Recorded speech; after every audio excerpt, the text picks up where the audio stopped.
మనకున్న కృష్ణానది నీళ్లను 25 టీఎంసీలే ఎత్తిపోస్తే మనకు సరిపోవు, 40 టీఎంసీలకు పెంచాలని ఆనాడు ముఖ్యమంత్రి గారిని ఒప్పించి 40 టీఎంసీలు కల్వకుర్తి లిఫ్ట్ కు మనం అలాట్ చేయించుకున్నాం.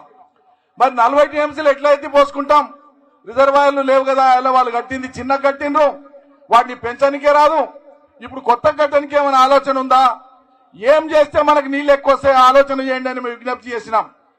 ముఖ్యమంత్రి గారు సర్వే కోసం ఆదేశించారు. మొత్తం కల్వకుర్తి ఎంబడి కొల్లాపూర్ ఎల్లూరు నుంచి మొదలు పెడితే కల్వకుర్తి చివరాయకట్టు దాకా ఏడేడా కొత్తగా రిజర్వాయర్లు కట్టే అవకాశం ఉందో పరిశీలించమని జీవో ఇచ్చినారు. ఇంజనీరింగ్ శాఖ వాళ్ళు దానికి అనుగుణంగా ప్రతిపాదనలు తెచ్చినారు. ఈ ప్రతిపాదనలు తెచ్చే లోపలనే పాలమూరు రంగారెడ్డి ప్రాజెక్టు సంబంధించినటువంటి పనులు ప్రారంభమైనాయి. ఈ ప్రతిపాదన ఎప్పుడైతే ముఖ్యమంత్రి గారి దగ్గరికి వచ్చిందో ఆనాడు మేమందరం కోరినాం పాలమూరు రంగారెడ్డి ఏదల నిర్మాణం అయ్యే కంటే మొదలు మేము కోరినాం, మాకు ఈ రిజర్వాయర్ గొల్లపల్లి కావచ్చు, పలికెపాడు కావచ్చు కడితే ఈ ప్రాంతానికి నీళ్లు వస్తాయని మేము కోరిన మాట వాస్తవం, అందులో అబద్ధమేం లేదు. కానీ ముఖ్యమంత్రి గారు ముందు చూపుతోన ఏదల 7 టీఎంసీలు వస్తుంది, ఇది ఒకసారి కంప్లీట్ అయితే దానికి ఒక తూము పెట్టుకుంటే దీని కింద మొత్తం పారవాటకం అవుతుంది, ఖర్చు లేకుండా ఒక్క కాలువ ఖర్చే ఉంటుంది తప్ప పెద్ద ఖర్చు ఉండదు, సులభంగా అయిపోతుంది అది చేసుకుందామని చెప్పి ఆ తూముకు అనుమతి ఇచ్చి తూము కట్టించినారు కేసీఆర్ గారు. అప్పుడే అంటే 8 ఏళ్ల కిందనే ఈ సర్వే రిపోర్ట్ అంతా వచ్చినాకనే పాలమూరు రంగారెడ్డి ఉంటే ఇప్పుడు కొత్తగా కేఎల్ఏ కింద కట్టే పని లేదు, పాలమూరులో ఉన్న నీళ్లనే ఇక్కడ వాడొచ్చు అక్కడ వాడొచ్చు అని చెప్పి ఇక్కడ తలపెట్టినటువంటి గొల్లపల్లి రిజర్వాయరు ఇది వద్దు అని చెప్పి ప్రభుత్వం తిరస్కరించింది. కేసీఆర్ ప్రభుత్వం వద్దన్నది ఉత్తర్వులు ఇచ్చింది. కొంతమంది చదువు రాకనో అవగాహన లేకనో ఆనాడు ప్రభుత్వం మంజూరు చేసింది కదా అని అట్లా మంజూరు చేయలే, వద్దు అన్నది కేసీఆర్ సర్కార్. మేము కోరిన మాట నిజం, కానీ కేసీఆర్ సర్కార్ ఆనాడు వద్దన్నది. ఎందుకు వద్దన్నది? పాలమూరు రంగారెడ్డి ఏదుల తయారైంది, నెత్తి మీద కుండ పెట్టుకొని మళ్ళా నీళ్ళకెందుకు దేవులాడతారు, మళ్ళా ఖర్చు ఎందుకు అని చెప్పి వద్దన్నది. ఆ రకంగా 2018 సెప్టెంబర్లో గొల్లపల్లి రిజర్వాయర్ అవసరం లేదని ప్రభుత్వం తిరస్కరించింది, కేసీఆర్ ప్రభుత్వం తిరస్కరించింది. 8 ఏళ్లు అయిపోయింది. 8 ఏళ్ల కాలంలో పాలమూరు రంగారెడ్డి ఏదులా 100% పని 4-5 ఏళ్ల కిందనే కంప్లీట్ చేసి పెట్టేసినాం. ఒట్టెం కంప్లీట్ అయింది, కర్వెన కంప్లీట్ అయింది, నార్లాపూర్ కంప్లీట్ అయింది, ఉద్దండాపూర్ లో ఆఖర్లో చర్చల ద్వారా జర్రా పని మిగిలింది. 10% పని పూర్తి చేస్తే పాలమూరు రంగారెడ్డి కింద మొత్తం 12.5 లక్షల ఎకరాలకు నీళ్లు రావడానికి తయారుగా సిస్టమ్ తయారు చేసి పెట్టింది కేసీఆర్. 27,000 ఎకరాల భూసేకరణ పూర్తి చేసినాం, 32,000 కోట్ల రూపాయలు ఖర్చు చేసినాం. ఇప్పుడు కొత్తగా చీర్కపల్లి గొల్లపల్లి భూములను ముంచి కొత్త రిజర్వాయర్ కట్టే అవసరం లేదనేటువంటి మాట రైతులు చెప్పిన మాటనే మేము చెప్తున్నాం. ఎందుకు? ఏదైనా తయారైంది కాబట్టి. ఏదైనా ఉండగా కూడా మీరు అలా చెప్పలేరా, మీరు అలా చెప్పింది కాబట్టి మేము ఇప్పుడు చేస్తామంటున్నారు. మేము వద్దని మేమే చెప్పినాం, కోరినాం, ఏదైనా వచ్చింది కాబట్టి వద్దన్నాం. ఇది ఎట్లుందంటే కథ, నేను నిన్న కూడా టీవీలో అడిగితే ఇదే చెప్పిన.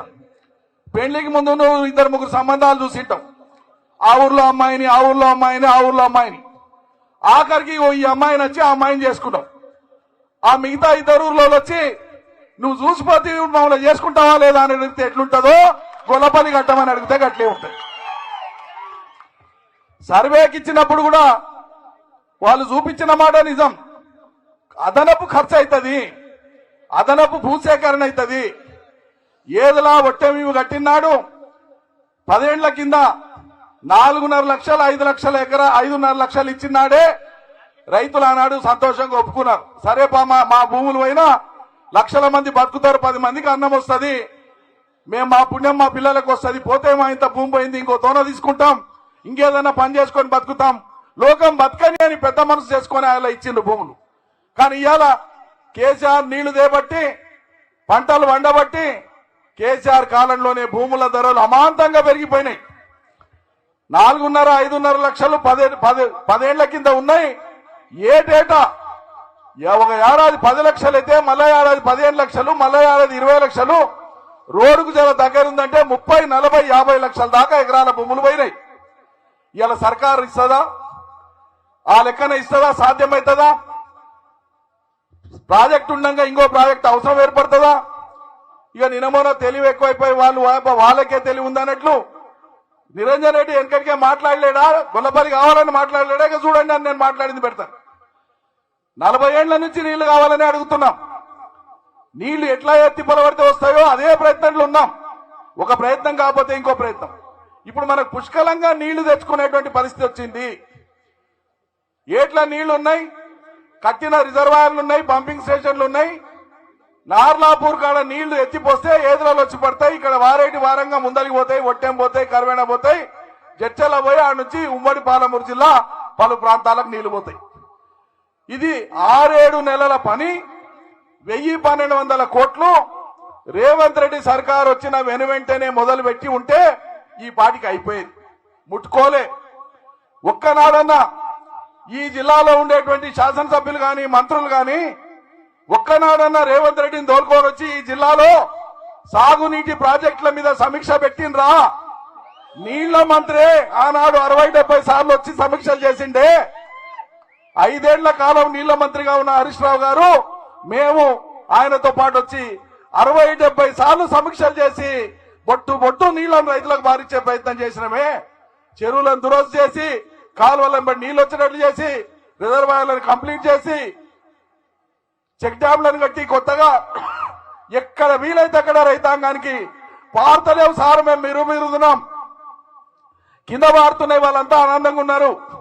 మేము మిరుమీద ఉన్నాం, మేము ఎస్సీలాం బీసీలాం, మాకు వార్తలేవంటే ఆఖరికి అటువంటి వాళ్లకు చిన్న చిన్న లిఫ్టులు పెట్టి 50 ఎకరాలకు 100 ఎకరాలకు 70 ఎకరాలకు కూడా లిఫ్టులను పెట్టించి కూడా నీళ్లు అందించి రైతుల కష్టాలను తీర్చినాం. ఇలా పంటలు పండి గ్రామాలు పచ్చబడి జనం నెమ్మదైపోయినటువంటి పరిస్థితులలో మిగిలిపోయినటువంటి కొన్ని పనులు చేస్తే పాలమూరు సస్యశ్యామలం అవుతుంది. ఒకటి పాలమూరు రంగారెడ్డిని పూర్తి చేయడము, 2 D5 D8 అనేటువంటి కాలువలను విస్తరించి ఆధునీకరణ చేయడం, లైనింగ్ చేయడము, 3 పాన్గల్లు కోడేరు మండలాల ప్రజలకు చివరాయ కట్టులో ఇబ్బంది కాకుండా రామన్న కట్టు రిజర్వాయర్ కడితే 50 కోట్లతోన దాదాపు 10,000 ఎకరాలకు నీళ్లు వస్తాయని హర్ష నాయబడి ముఖ్యమంత్రి గారు ఎంబడి పడితే దానికి సాక్ష్యాన్ని ఇచ్చి శంకుస్థాపన కూడా చేస్తే ఈ సర్కార్ వచ్చి దాన్ని క్యాన్సిల్ చేసింది. అవసరం ఉన్న కాడ చిన్నదో రిజర్వాయర్ కడితే 1 ఎకరా ప్రైవేట్ భూమి పోదు. 3 గుట్టల నడుమ అడవి ఉందాడు, అడవిలో రిజర్వాయర్ కడితే 1 ఎకరా ప్రైవేట్ భూమి పోకుండా 10,000 ఎకరాలకు కింద ఆయకట్టు వస్తుందా అంటే మనం తెచ్చిన దాన్ని వాళ్ళు క్యాన్సిల్ చేసి పడిస్తున్నారు. D5 D8 ను ఆధునీకరించే ఫైల్ ఉంది, దాన్ని వేగం చేస్తలేరు. కర్నల్ తాండా లిఫ్ట్ అనేది గణపురం మండలంలో ఎత్తుకు తీసుకుపోయే నీళ్లు లంబార్ తాండాలకు మారేటువంటి నీళ్ల ప్రాజెక్టు నేను ముఖ్యమంత్రి గారిని అడిగి ఆనాడు కేసీఆర్ని అడిగి శంకుస్థాపన చేపించి పనులు పూర్తి చేపిస్తే ఒక్క కరెంటు సబ్ స్టేషన్ ఏలికి చేతగాక ఇయ్యాలంటి వరకు అది పెండింగ్ లో ఉంది. ఈ విధంగా చేయడానికి రైతులకు నీళ్లు ఇవ్వడానికి అనేక రకాల అవకాశాలు ఉన్నాయి. పక్కకు పెట్టి అర్జెంట్ గా ఇది కడితే వచ్చేది ఏముందనేది ప్రజలను ఒప్పించాలి. మేము వ్యతిరేకం కాదు. నిజంగానే 2 గ్రామాల ప్రజలు 100కి 100 పాళ్ళు రాతపూర్వకంగా మేము ఒప్పుకుంటున్నామని ఇస్తే మాకేం అభ్యంతరం లేదు, మాకేం ఆపత్తి లేదు. ఎవడో తిరిమొఖోడెవడో నిన్న వాట్సాప్ లో పెట్టిండి, ప్రెస్ మీట్ లో మాట్లాడి గొల్లపల్లిలో నిరంజన్ రెడ్డికి భూములనే అవి పోతాయని ఆయన వద్దంటున్నాడు. అంతకంటే పనికి వాళ్ళ నా కొడుకు ఎవడని ఉంటాడు అట్లా మాట్లాడితే? అట్లా ఉంటే రేవంత్ రెడ్డి నువ్వు వచ్చి అవి తీసుకుంటారా పై రేపే? అట్లా ఉంటే ఆ భూములు తీసుకొని నన్ను జైలుకు పంపండి రా, మీరు మొగోళ్ళు అయితే తండ్రి పుట్టిన వాళ్ళు అయితే అంటున్నా. చాతగాని విషయం లేకుండా చాత కాకుండా నపర్దస్త మాటలు మాట్లాడేటోళ్లకు ఎన్నిసార్లు జవాబు చెప్తాం? ఇవాళ హరీష్ రావు గారు వచ్చిండ్రు, అపారమైనటువంటి అనుభవం నీటిపారుదల రంగంలో. ఆయన మంత్రిగా ఉండగా కేసీఆర్ ఆలోచన మనసులో ఆలోచన ఉండంగానే ఎరిగి అద్భుతంగా అమలు చేసినటువంటి నాయకుడు హరీష్ రావు గారు. కాళేశ్వరం ప్రాజెక్టును 3.5 ఏళ్లలో కంప్లీట్ చేసి ప్రపంచానికే ఒక ఇంజనీరింగ్ అద్భుతాన్ని ఆవిష్కరణ చేసి చూపిస్తే 50-60 ఏళ్ల కాలంలో అటువంటి ప్రాజెక్టు కట్టేటువంటి సోగి లేని చాతగాని కాంగ్రెస్ పాలకులు మొదటి నుంచి కాళేశ్వరం ప్రాజెక్టు పనికిరాదని చెప్పి 1,00,000 కోట్లు వృధా అయినాయని చెప్పి బదనాం చేయడమే పని పెట్టుకున్నారు. ఇలా ఎండాకాలంలో ఉత్తర తెలంగాణ ప్రజల యొక్క దాహం గాని రైతుల పంటలు గాని పడుతున్నాయంటే ఇలా కాళేశ్వరం ప్రాజెక్టు నుండి పడుతున్నారా సన్నాసి నా కొడుకున్నారా అని చెప్తున్నా. కళ్ల ముందై పంపులు నడుస్తున్నాయి, నీళ్లు పారుతున్నాయి, పంటలు పండుతున్నాయి, రైతులకు అది ఒక వరం లాగా ఉంది, కానీ అది పనికిరాదని మాట్లాడు. ఈ రకంగా వాళ్ళు చేసేటువంటి ప్రయత్నాలు ఇట్లా ఉన్నాయి, ఇవి ప్రజలు అర్థం చేసుకోవాలి. ఇవాళ హరీష్ రావు గారు వచ్చిండ్రు, మీ అందరి సమక్షంలో మీకు మద్దతు తెలిపి అవసరం లేదంటున్నటువంటి ప్రజల పక్షాన మేము నిలబడుతున్నాం. ఈ ప్రాజెక్టు గొల్లపల్లి చిరకపల్లి అవసరం లేదన్నా ప్రజల పక్షాన మేము నిలబడుతున్నాం.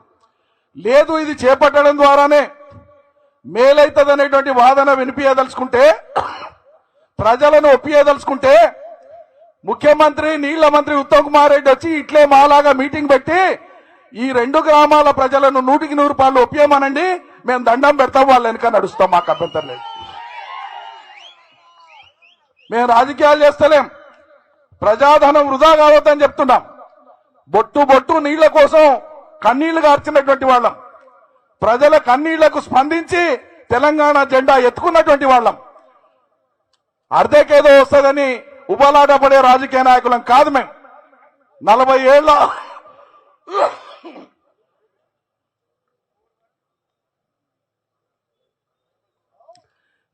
ఏళ్ల రాజకీయ ప్రస్థానంలో తెలంగాణ 2014లో వస్తుంది అనుకొని 2001లో ముహూర్తం పెట్టుకొని మేము తెలంగాణ జెండా ఎత్తినాం. అద్భుతమైనటువంటి ప్రాక్టీస్ ఉండి పెద్ద వకీల్గా పేరున్నటువంటి నేను అన్ని కింద పెట్టి గులాబీ జెండా ఎత్తుకొని ఎవడు లేనాడు పాలమూరు జెండాలా పనిచేసిన. లోఫర్ నా కొడుకులు స్థాయి లేకుండా విఘ్నత లేకుండా మాట్లాడుతున్నారు. కాలం దగ్గరకు వచ్చింది, అటువంటి మాటలన్నింటి కూడా ఎట్లా జవాబు చెప్పాలనో అట్లా చెప్తాం. రేపు ప్రజా జీవితంలో ప్రజలకు అవసరమైన విషయాలను విషయంతో చర్చించాలి, బోధించాలి, వాదించాలి, సంవాదం చేయాలి. అంతిమంగా నిర్ణయం ప్రజలకు వదిలిపెట్టాలి, వాళ్ళు ఎన్ని నిర్ణయం తీసుకున్నా పర్లేదు. అట్లా కాకుండా మేము అనుకున్నదే చేస్తాం. ఏం చేస్తుండే ఈ జిల్లాలో జూపల్లి కృష్ణారావు మంత్రి ఉన్నాడు, కొల్లాపురం తాలూకాలో ఉండే వేరే పార్టీ వాళ్ళను రోజు ఏదో రకంగా వేధించడమే నీ పని తప్ప జిల్లాలో ఏం జరుగుతుందో ఒక్కనాడైనా చూసుకోవా? వనపర్తిలో ఒక మైనర్ బాలిక రేపైతే జూపల్లి కృష్ణారావు నోరు మెదపడు. ఇలా ఇంత ఆందోళన జరుగుతుంది. 102 రోజులుగా రైతులు దీక్ష చేస్తుంటే అయ్యా మీరు ఎందుకు చేస్తున్నారు, మీ ఆపద ఏంది, నేను మాట్లాడితే సర్కారుతో లేదు, మా నాయకులు ప్రతిపాదించేది నిజమే అయితే కరెక్ట్ అయితే మిమ్మల్ని ఒప్పిస్తా అని చెప్పాలి, లేదా సర్కారుని ఒప్పిస్తా అని చెప్పాలి. ప్రజల ఆపదలో ఉన్నప్పుడు, అవసరంలో ఉన్నప్పుడు, ఇబ్బందుల్లో ఉన్నప్పుడు ముఖం చాటేసేటోడు ఎమ్మెల్యేనైతే మంత్రి అయితేనేమి ఏటి పనికి వస్తారు వాళ్ళు. ఆయన ఎక్కడ ఇదే ఒక విషయం గుర్తు చేసి ముగిస్తా.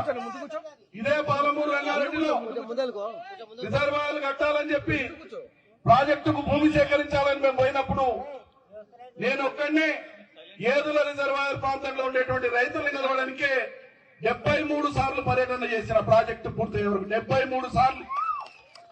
ప్రతిసారి ఈ అంశాన్ని బోధించి వాళ్లకు వివరించి ఓపిక మీద కూర్చొని ఒక సందర్భంలో రాత్రి 10 గంటలకు ఇలా మషాల్లో బతికే ఉన్నాడు, ఏదుల శ్రీనివాస్ రెడ్డి బతికే ఉన్నాడు, వాళ్ళని అడగండి. రైతుల మీటింగ్ పెట్టి దీని యొక్క ప్రాధాన్యతను వివరించి గోసపోయినటువంటి పాలమూరు, వలసపోయినటువంటి పాలమూరు గుక్కెడు నీళ్ల కోసం తల్లాడినటువంటి మనం మరి ఎక్కడో చోట మునగకపోతే మనకి కరెంటు రాదు, ఎక్కడో చోట భూమి పోకపోతే మనకు బాట రాదు, ఎక్కడో చోట పోతే మనకు ప్రాజెక్ట్ రాదు, మీరు త్యాగం చేయాల్సిందే అని చెప్తే వాళ్ళు అంగీకరించడానికి సిద్ధమైన. కానీ కొన్ని రాజకీయ పార్టీల వాళ్ళు ఆందోళన చేపించి మీరు ఎక్కువ అడగండి, ఇది అడగండి, అది అడగండి వాళ్ళను పక్కదారి పట్టించే ప్రయత్నం చేసినా ప్రజలు వాళ్ళ మాట వినలే. మేము ఓపిక చేసుకొని ప్రజలకు వివరించాలి, వాళ్ళకి తెలియని విషయం చెప్పాలి, వాళ్ళు చెప్పే విషయం మేము వినాలని ఓపికగా చాలా సార్లు పోయి ఒక సందర్భంలో రాత్రి 10 గంటలకు నేను మీ కాళ్ళు మొక్కుతా అనేటువంటి దాకా పోయి రైతాంగానికి విజ్ఞప్తి చేసిన. అంత ఓపికగా పనిచేస్తే ఇలా మన కళ్ళ ముందల పనులు కనిపిస్తున్నాయి. అది వదిలిపెట్టి మీరు ఏమైనా చేసుకోండి, మీరు బలిసి కూర్చున్నారు, మీరు కూర్చుంటే ఏమవుతుంది, మేము కట్టే తీరుతామని కూడా మాట్లాడితే నీవు కట్టలేవు, నీ తాత కట్టలేడు. లగచర్లలో ముఖ్యమంత్రి రైతుల భూముల్ని బలవంతంగా తీసుకుంటే అక్కడ ప్రభుత్వానికే లాగులను తడిసేటట్లు చేసిన రైతులు. నీవెంత ఈడ చేయనికే మేము ఊకుంటామా? రైతులు ఊకుంటారా? న్యాయసమ్మతమైతే ధైర్యం చేసి ప్రజలను 100% ఒప్పించండి. ఏడ ప్రాజెక్టు కట్టినా, ఎక్కడ కంపెనీ పెట్టినా, ఎక్కడ ఫ్యాక్టరీ పెట్టినా ప్రజాభిప్రాయ సేకరణ ఉంటుంది. దాని పరంగా చేయండి, చేసి చూపియండి, ఒప్పియండి. కాదంటేనంటే ప్రజలకు నమస్కారం పెట్టి ఇంకో ప్రయత్నం చేస్తామని చెప్పండి. అది వదిలిపెట్టి జబర్దస్తి చేస్తామంటే కుదరదు అని చెప్పడానికే, రైతాంగానికి బాసటగా ఉండడానికే ఇలా మీ దగ్గరికి వచ్చినాం, ఉంటాం. ధైర్యంగా ఉండండి.